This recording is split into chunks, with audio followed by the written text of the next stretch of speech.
Hello students, welcome to our YouTube channel.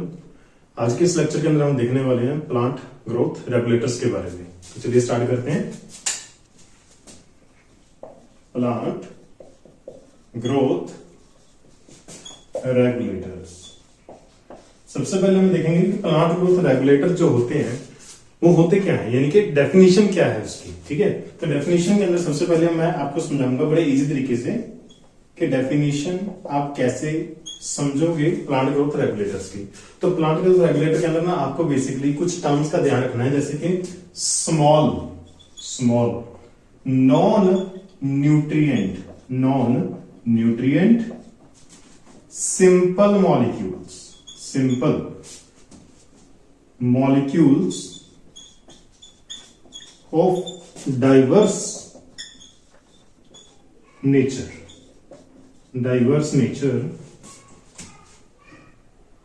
trace amounts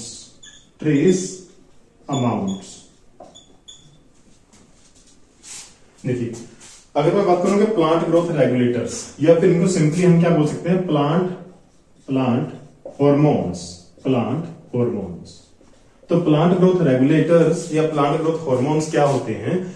ऐसे chemical compound जो जिनका molecule size क्या है, जिनका मॉलिक्यूल साइज स्मॉल होता है, वो न्यूट्रिएंट का काम नहीं करते, यानी कि वो एनर्जी या रॉ मटेरियल प्रोवाइड नहीं करते। इसके अलावा उनका स्ट्रक्चर जो है कैसा है, सिंपल मॉलिक्यूल होते हैं, कॉम्प्लेक्स नहीं होता, सिंपल होता है, और वो डाइवर्स नेचर के हो सकते हैं। डाइवर्स नेचर का मतलब क्या है, कोई एसिड होता है, कोई बेस होता है, कोई मतलब अलग अलग केमिकल कंपोजिशन होती है। तो डाइवर्स नेचर यानी कि कोई एसिड, कोई बेस, कोई कुछ ऐसे करके।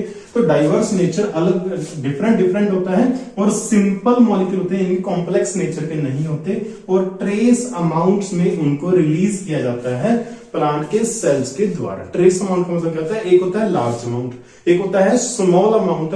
एक स्मॉल अमाउंट से भी कम अमाउंट होती है, उसको हम बोलते हैं ट्रेस अमाउंट। ठीक है, तो ऐसे हॉर्मोन्स, ऐसे केमिकल जो स्मॉल है, जिनका मॉलिक्यूल साइज स्मॉल है, जो न्यूट्रिएंट का काम नहीं करते, और जिनका सिंपल स्ट्रक्चर है, जिनका स्ट्रक्चर कैसा है, सिंपल है और डाइवर्स नेचर के हैं, और वो ट्रेस अमाउंट में रिलीज किए जाते हैं, ऐसे केमिकल्स को हम क्या बोलते हैं, प्लांट हॉर्मोन्स बोलते हैं। क्या बोलते हैं? Plant hormones. और ये करते क्या है भाई, इनका फंक्शन क्या होता है? इनका फंक्शन होता है control plant growth and development.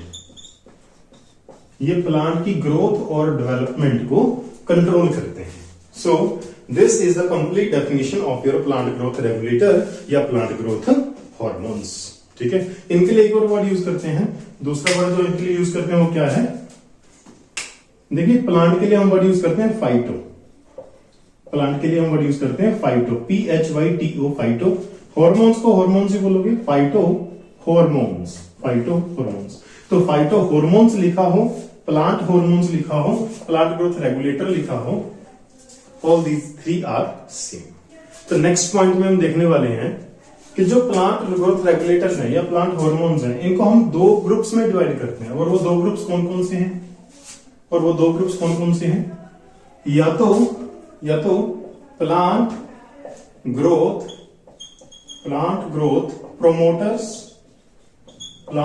Promoters, दूसरे होते हैं plant growth inhibitors. Plant growth inhibitors. देखिए, प्रमोटर का मतलब क्या है कि जो प्लांट की ग्रोथ को एनहेंस करेंगे, यानी कि उसको बढ़ाएंगे, जैसे फ्लावरिंग करवाना, लीफ का साइज बढ़ाना, स्टेम इलोंगेशन करवाना, रूट इनिशिएशन करवाना, यानी कि प्लांट की ग्रोथ को करवाएंगे, उनको बोलते हैं प्लांट ग्रोथ प्रमोटर्स। और एग्जांपल है हमारे पास कौन से ऐसे हार्मोन्स हैं जो प्लांट ग्रोथ प्रमोटर का काम करते हैं, तो वो है हमारे पास जैसे ऑक्सिन्स, आपने नाम सुना होगा ऑक्सिन्स। दूसरा हम कह सकते हैं जिब्रेलिन्स,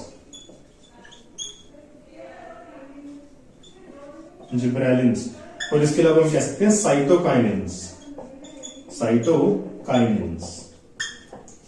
नेक्स्ट हम बात करेंगे प्लांट ग्रोथ इनहिबिटर। देखिए, इनहिबिटर वर्ड जो है इसी से हमें समझ आ रहा है ऐसे हार्मोन जो प्लांट की ग्रोथ को क्या करने वाले हैं, स्टॉप करने वाले हैं या स्लो डाउन करने वाले हैं, उनको हम बोलेंगे प्लांट ग्रोथ इनहिबिटर, यानी कि जो इनहिबिट करने वाले हैं। क्लियर? तो प्लांट ग्रोथ इनहिबिटर, जैसे कि मैं आपको एग्जांपल दूं, जैसे कि स्टोमेटा का क्लोजर करवा देना, स्टेम इलोंगेशन को रोक देना, लीफ फॉर्मेशन को रोक देना, लीफ फॉल करवा देना, फ्रूट फॉल करवा देना। ठीक है, तो ये सारे जो फंक्शंस हैं इनको बोलेंगे कि ये इनहिबिशन हो रही है, प्लांट के अंदर इनहिबिशन हो रही है, प्लांट के सारे फंक्शन, प्लांट के अंदर जो मेटाबॉलिज्म है, उसकी ग्रोथ है, उसको स्लो डाउन कर देना। ठीक है, तो प्लांट ग्रोथ इनहिबिटर। तो प्लांट ग्रोथ करने इनहिबिटर के अंदर हमारे पास एक ही ऐसा हार्मोन है जो इनहिबिटर की तरह एक्ट करता है, और वो कौन सा है? हमारे पास एब्सिसिक एसिड, और वो है हमारे पास एब्सिसिक एसिड। शॉर्ट में हम इसको कह सकते हैं ABA, एब्सिसिक एसिड। ओके, तो नेक्स्ट देखिए हमारे पास टोटल हम इसको एक सीक्वेंस में पढ़ते हैं। जैसे कि सबसे पहले हम ऑक्सिन को पढ़ेंगे, आगे चल के डिटेल में करने वाले हैं। सबसे पहले हम ऑक्सिन्स को पढ़ेंगे, फिर हम जिब्रेलिन्स को पढ़ेंगे, फिर साइटोकाइनिन्स को पढ़ेंगे, और फोर्थ नंबर पे हम हार्मोन को पढ़ते हैं, that is ethylene, the only gaseous plant hormone. लेकिन इसका नंबर है 5वां, इसको हम लास्ट में पढ़ते हैं। तो फोर्थ जो हमने यहाँ पे नहीं लिखा, यानी कि इथाइलिन, जो हमने अभी बात नहीं करी, इथाइलिन एक ऐसा हार्मोन है जो प्लांट प्रमोटर और प्लांट ग्रोथ इनहिबिटर दोनों की तरह काम करता है। ठीक है, दोनों की तरह काम करता है, लेकिन उसका जो मेजर फंक्शन है, लेकिन बहुत सारे फंक्शन है जो प्रमोटर की तरह हैं, बहुत सारे फंक्शन जो इनहिबिटर की तरह हैं, लेकिन उसके ज्यादा फंक्शन इनहिबिटर वाले हैं और प्रमोटर वाले फंक्शन उसके कम है। क्लियर? तो मैं यहां से आपको मेंशन करके बताऊंगा कि जो हमारे पास इथाइलिन है, ठीक है, स्टार लगा लेते हैं, जो इथाइलिन है, ये दोनों की तरह एक्ट करता है, बोथ ये प्रमोटर भी है एंड इनहिबिटर भी है।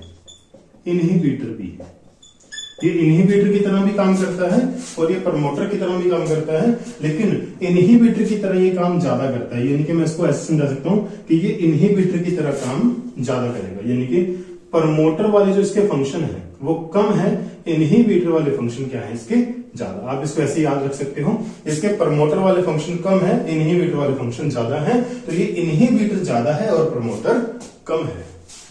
तो नेक्स्ट हम बात करने वाले हैं एंजाइम्स एंड हार्मोन्स के बारे में। देखिए हार्मोन्स और एंजाइम्स क्या होते हैं, तो दोनों के अंदर बेसिक डिफरेंस है। देखिए हार्मोन्स अलग होते हैं, एंजाइम्स अलग होते हैं। हार्मोन और एंजाइम दोनों ही लिविंग ऑर्गेनिजम्स के अंदर प्रेजेंट होते हैं। हमारे अंदर भी हार्मोन और एंजाइम दोनों ही प्रेजेंट हैं, प्लांट्स के अंदर भी हार्मोन और एंजाइम दोनों ही प्रेजेंट होते हैं। ओके, तो हार्मोन्स जो है इनको हम बोलते हैं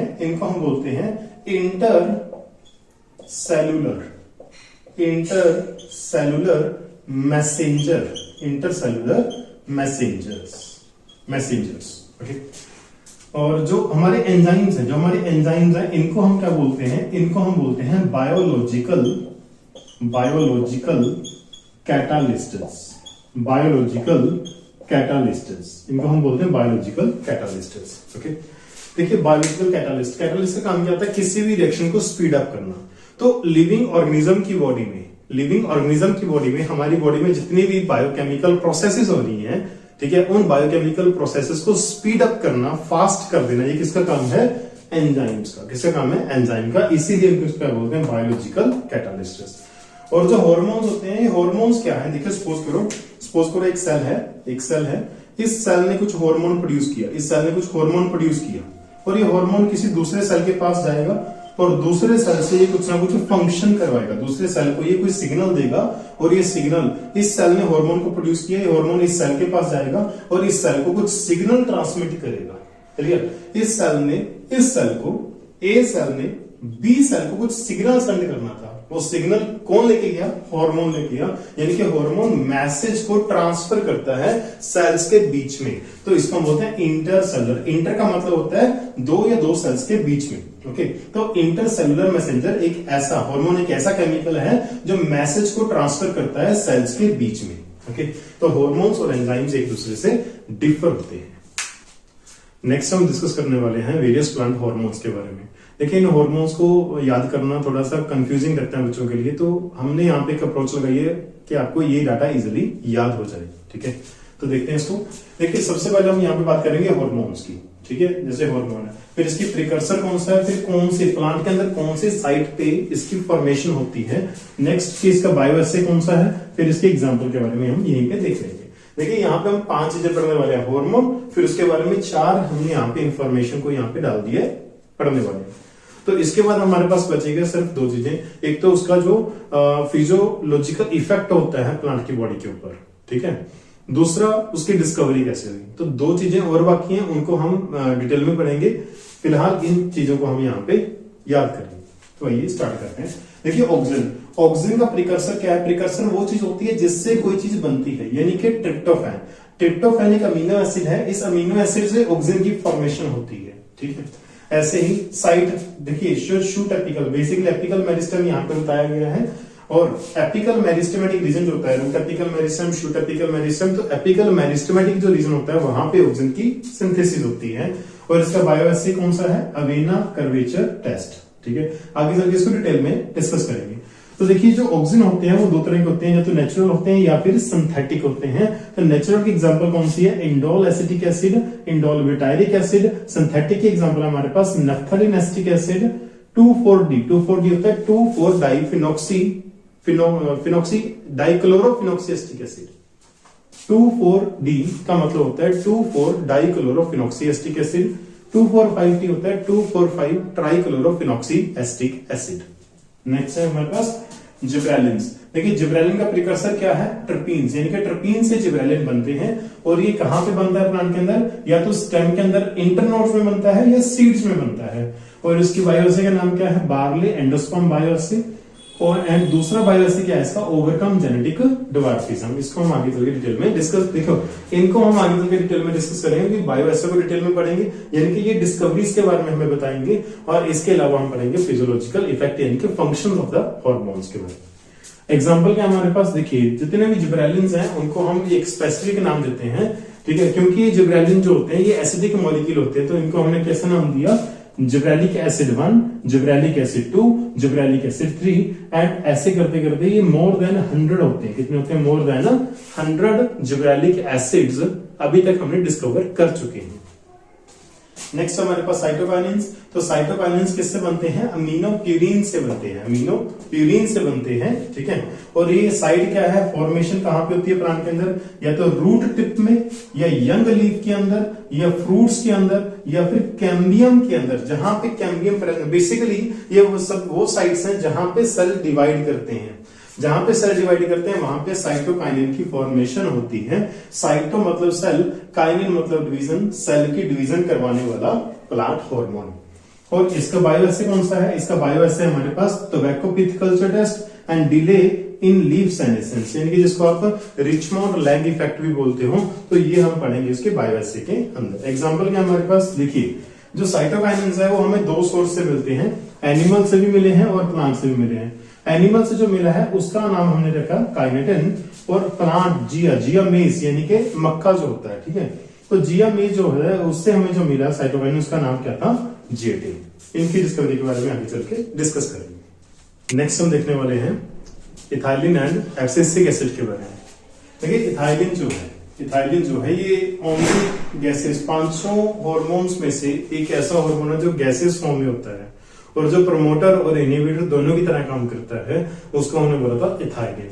तो इथाइलिन जो है इसका प्रिकर्सर, यानी कि इथाइलिन बनता किससे, इथाइलिन बनता है मिथ्योनिन से। और मिथ्योनिन क्या है, this is sulphur containing amino acid है।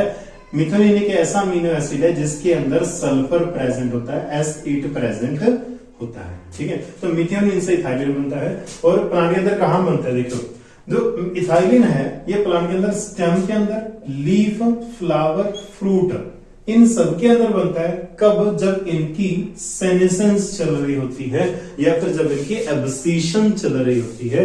तो जब कोई स्टेम, लीफ, फ्लावर, फ्रूट ये एब्सिशन में जा रहे होते हैं, अंडरगोइंग एब्सिशन होते हैं, अंडरगोइंग सेनेसेंस होते हैं, तो उनके अंदर क्या बनता है, इथाइलिन बनता है। इसका बायोएसे कौन सा है, ट्रिपल रेस्पॉन्स टेस्ट। इसको हम डिटेल में डिस्कस करेंगे। और देखिए जो इथाइलिन है हमारे पास, जो इथाइलिन है हमारे पास, इथाइलिन 2 फॉर्म में हमारे पास अवेलेबल है। एक तो हमारे पास इथाइलिन जो है वो गैसियस फॉर्म में अवेलेबल है, ठीक है।